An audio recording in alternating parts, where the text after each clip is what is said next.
Hello Galovers, welcome back to my channel Trending Gelo. Kali ini kita akan rangkum alur film India berbahasa Malayalam dengan judul Satyam Matrame Bodipiku. Film yang dirilis tahun 2022 ini disutradarai oleh Sagar Hari dan dibintangi oleh Dian Srinivasan. Film ini berkisah tentang usaha petugas polisi untuk menguak misteri kematian seorang pengacara. Di luar dugaan, apa yang terjadi membuat opsir polisi tersebut terpaksa berpihak kepada pelaku pembunuhan. Siapakah pelaku pembunuhan tersebut dan kenapa opsir polisi berpihak kepadanya? Penasaran? Nah, Gelovers, makanya simak rangkuman alur film ini tanpa skip biar ketemu magisnya film ini. Oke, tanpa banyak basa-basi, kita langsung ke TKP.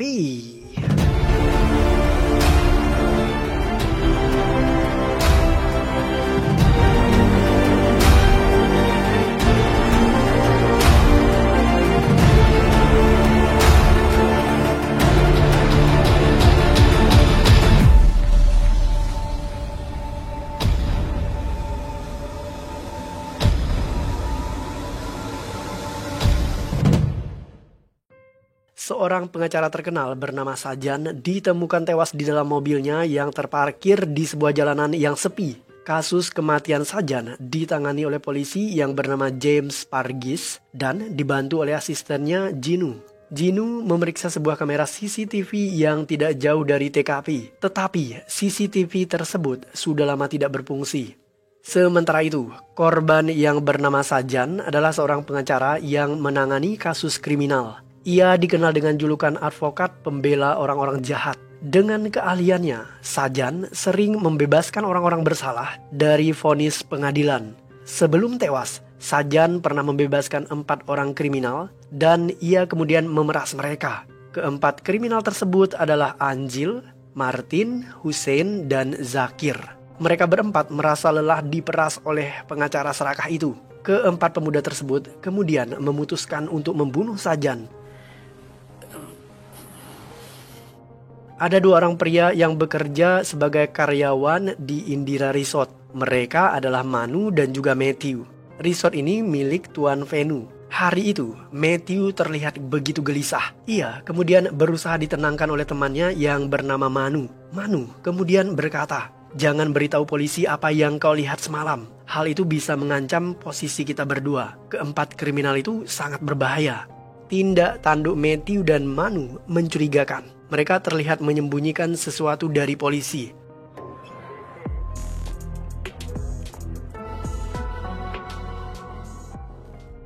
Menurut laporan forensik, korban tewas akibat luka tusuk dan juga luka tembakan. Diperkirakan pelaku lebih dari 2 orang. Sebelum tewas, korban terlebih dahulu dianiaya karena pada bagian tubuhnya terdapat beberapa luka pukulan. Setelah mengetahui tewasnya Tuan Sajan melalui media, 4 orang kriminal tadi kemudian memutuskan untuk kabur ke Dubai.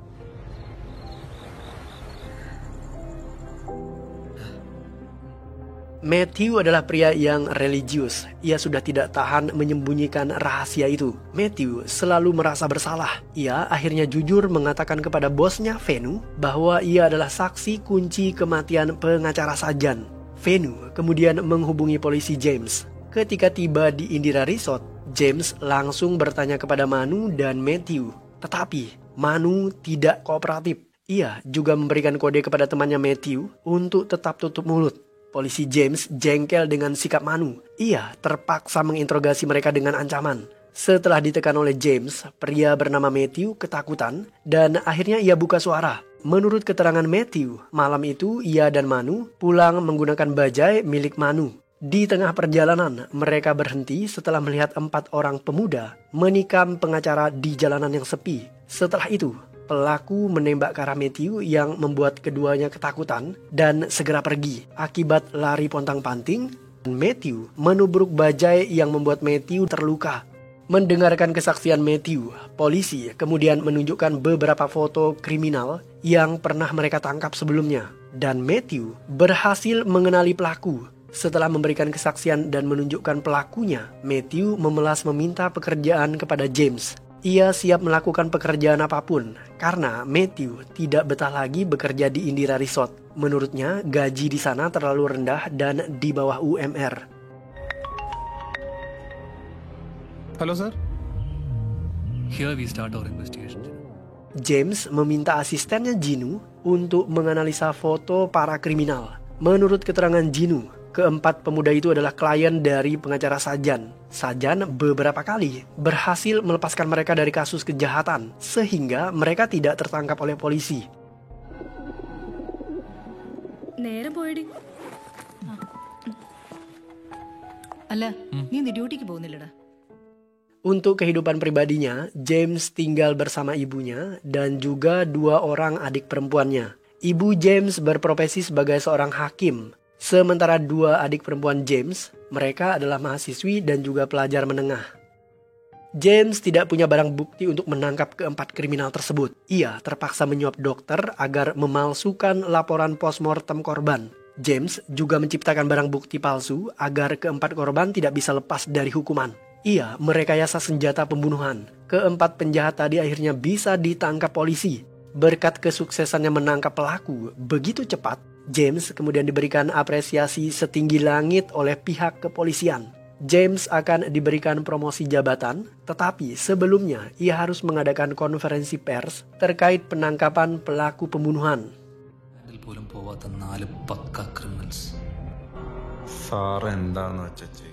Keempat orang tersangka benar-benar arogan. Ketika ditanya alasan membunuh Sajan, mereka justru menjawab James dengan sebuah ancaman. Mereka mengancam akan membunuh James setelah dibebaskan dari tuduhan pembunuhan. Mereka berempat bahkan yakin polisi dan juga pengadilan tidak akan berhasil menangkap mereka. Sementara itu, Manu dan Matthew bertengkar hebat. Manu terpaksa mengusir Matthew dari kamarnya karena Matthew memberikan kesaksian kepada polisi. Apa yang dilakukan Matthew bisa membahayakan posisi Manu. Ia tidak ingin Matthew melibatkan dirinya yang membuat mereka berdua bisa terancam keselamatannya. Karena keempat tersangka adalah preman yang barbar. James mendatangi Matthew. Ia membelikannya makanan dan juga pakaian. James juga menjanjikan pekerjaan kepada Matthew. Setelah James pulang, Matthew berdoa memohon pengampunan. Malam itu, Matthew tidur terpisah dengan Manu karena ia diusir oleh temannya itu.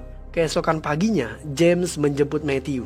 Ia meminta Matthew untuk melamar pekerjaan di perusahaan milik temannya. James berterima kasih kepada Matthew. Berkat keterangan dari Matthew, James bisa menangkap keempat penjahat tersebut. Ia menjelaskan semuanya, termasuk usaha James untuk memalsukan barang bukti dan juga memalsukan laporan postmortem, sehingga keempat penjahat tersebut bisa tertangkap.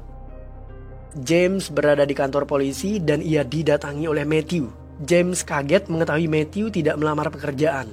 Matthew kemudian mengaku jika ia tidak butuh pekerjaan. Matthew kemudian membongkar jati dirinya. Ia dulunya adalah seorang profesor. Hanya saja Matthew dijebak oleh Sajan. Sajan membuat Matthew masuk rumah sakit jiwa, padahal ia sebenarnya tidak gila.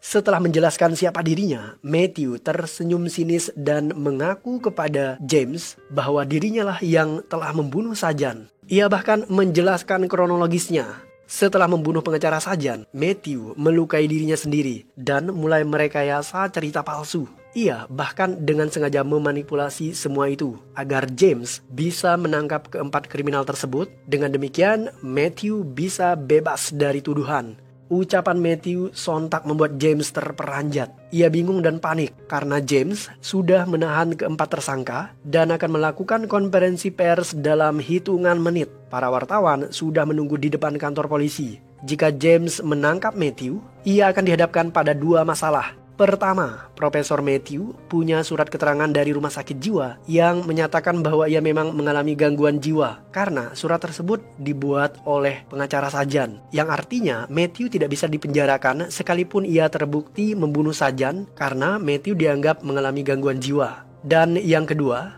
jika Matthew tertangkap, maka James akan ketahuan memalsukan barang bukti kejahatan. Hal itu bisa membuat James masuk penjara dan dicopot dari jabatannya sebagai polisi. Alhasil, James terpaksa tetap meneruskan kebohongannya, yaitu menyatakan kepada media bahwa pembunuh Sajan adalah keempat kriminal tersebut. Oke guys, ceritanya makin complicated aja nih. Benarkah Matthew yang membunuh Sajan? Bukankah laporan forensik menyebutkan jika pelaku pembunuhan lebih dari 2 orang? Jika demikian, siapakah pelaku pembunuhan yang sesungguhnya? Well, let's find out.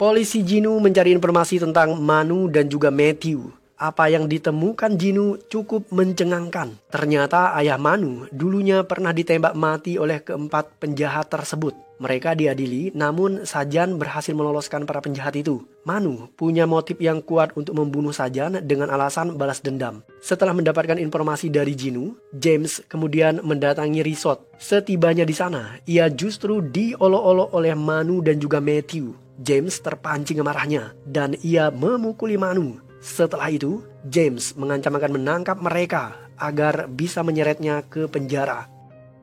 Keesokan harinya, Manu dan Profesor Matthew mendatangi kediaman James. Setelah dipersilakan masuk, Manu dan Matthew kemudian mengutarakan niat mereka. Tujuan kedatangan mereka berdua adalah untuk meminta agar James membunuh keempat kriminal tersebut sebelum mereka disidangkan. Jika tidak, maka Matthew akan membongkar kasus pemalsuan barang bukti yang dilakukan oleh James. Permintaan dan ancaman dari Manu dan juga Matthew membuat James kebingungan. Sidang itu akan dilaksanakan esok hari dan James hanya punya waktu 24 jam untuk membuat keputusan yang tidak mudah. James mencari tahu latar belakang Profesor Matthew. Ia mendatangi kediaman Profesor, tetapi rumah tersebut sudah kosong. Menurut keterangan dari seorang pria yang bertugas menjaga rumah itu, Profesor tidak lagi bermukim di sana setelah ia kehilangan putrinya yang tewas akibat bunuh diri. Putri Profesor pernah digilir oleh keempat penjahat itu. Profesor kemudian membawa kasus itu ke pengadilan. Tetapi lagi-lagi keempat penjahat tersebut bebas dari vonis pengadilan setelah mereka dibela oleh pengacara Sajan. Profesor terus mencari keadilan untuk putrinya. Namun tindakannya itu justru dihentikan oleh Sajan. Sajan bekerja sama dengan pihak rumah sakit jiwa untuk menjebak Profesor yang membuat dirinya dicap sebagai orang gila. Mereka memberikan Profesor obat penenang sehingga Profesor tidak bisa keluar dari tempat itu. Setelah sekian lama menunggu momen yang tepat, Profesor akhirnya berhasil keluar dari rumah sakit jiwa dan melarikan diri. Tidak hanya berhenti di situ, James juga mencari keterangan tentang tersangka lainnya yaitu Manu. Manu dulunya pernah bekerja di pom bensin, tetapi ia terpaksa berhenti dari pekerjaannya setelah ayah Manu tewas tertembak dan pembunuhnya adalah 4 orang kriminal tersebut. Setelah mengetahui semua itu, James sadar jika Profesor dan juga Manu telah merencanakan semua acara balas dendam ini.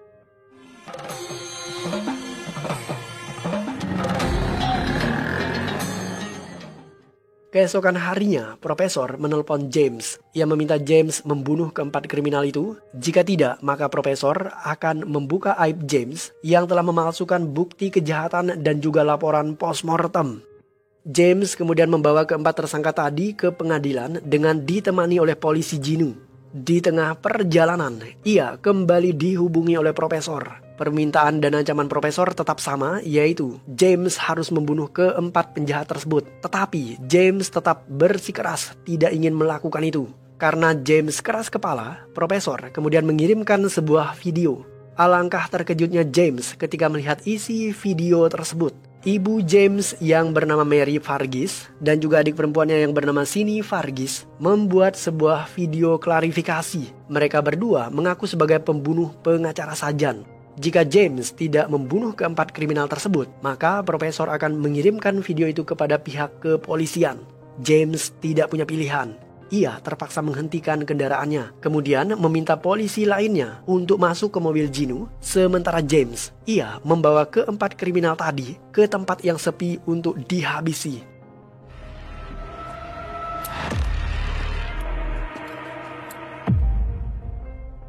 James mengambil pistol, kemudian menembak salah satu penjahat. Penjahat lainnya ketakutan dan mereka berusaha melarikan diri.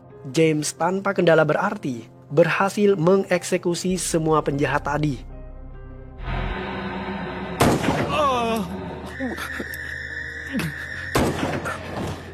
Matthew dan Manu datang menemui James setelah memastikan jika keempat penjahat itu benar-benar tewas. Profesor Matthew terlihat begitu gembira. Mereka kemudian mendatangi James dan memukul kepalanya untuk membuat bukti palsu seolah-olah James diserang oleh para penjahat dan ia membunuh mereka sebagai bentuk pembelaan diri.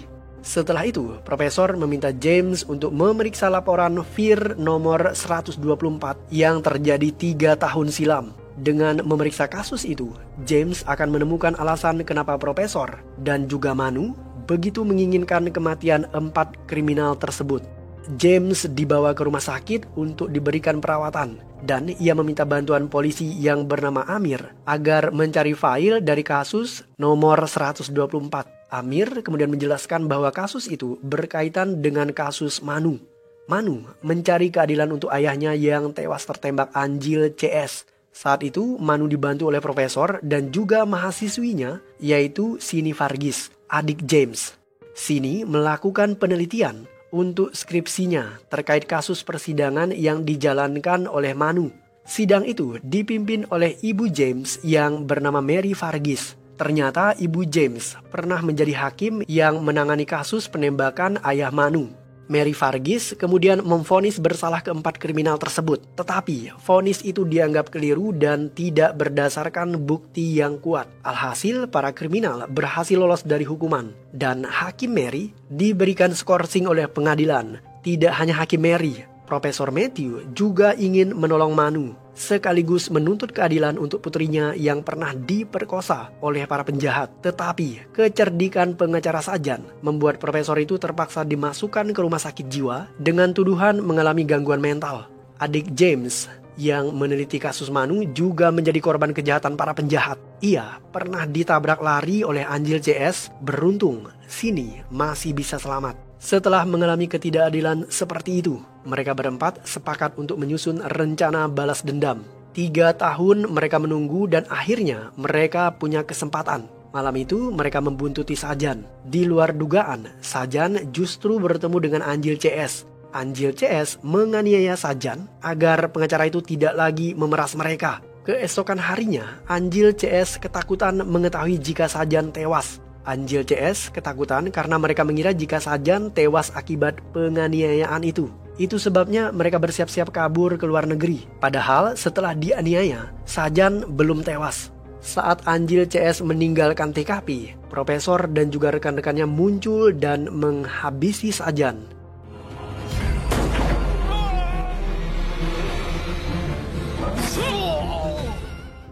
James akan disidang di pengadilan. Sidang itu dipimpin oleh hakim yang ternyata adalah ibu James sendiri, yaitu Mary Varghese. Hakim Mary sudah lepas dari sanksi skorsing dan saat ini ia bisa kembali bertugas.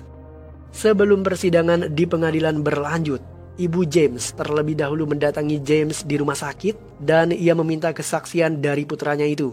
James mengaku semuanya di hadapan ibunya. Ia melakukan semua itu agar bisa melindungi ibu dan juga adiknya dari kasus kematian Sajan. Setelah mengetahui duduk perkaranya, Hakim Mary kemudian memutuskan bahwa James tidak bersalah dan ia bebas dari hukuman dengan alasan bahwa James membunuh keempat kriminal sebagai bentuk pembelaan diri karena saat itu ia diserang oleh para penjahat tersebut.